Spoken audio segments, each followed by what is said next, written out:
శిలువ మరణం ద్వారా చూపించిన విధానాన్ని తలంచుకున్నప్పుడు నా ఆత్మ దేవుని ఎలా స్తుతించింది. నీ శిలువ త్యాగం మా మోక్ష భాగ్యం చాలును నాకు యేసయ్యా,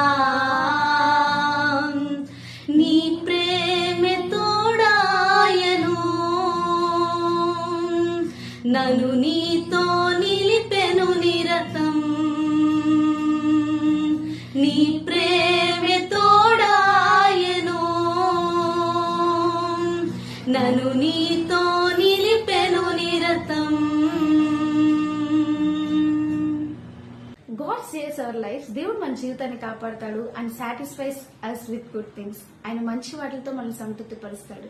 Father, in the name of Jesus Christ, suppress the power of flesh and help the power of spirit. తండ్రి యేసుక్రీస్తు నామములో శరీరానుసారమైన శక్తిని అంచువేసి ఆత్మానుసారమైన శక్తిని పెంపొందించండి.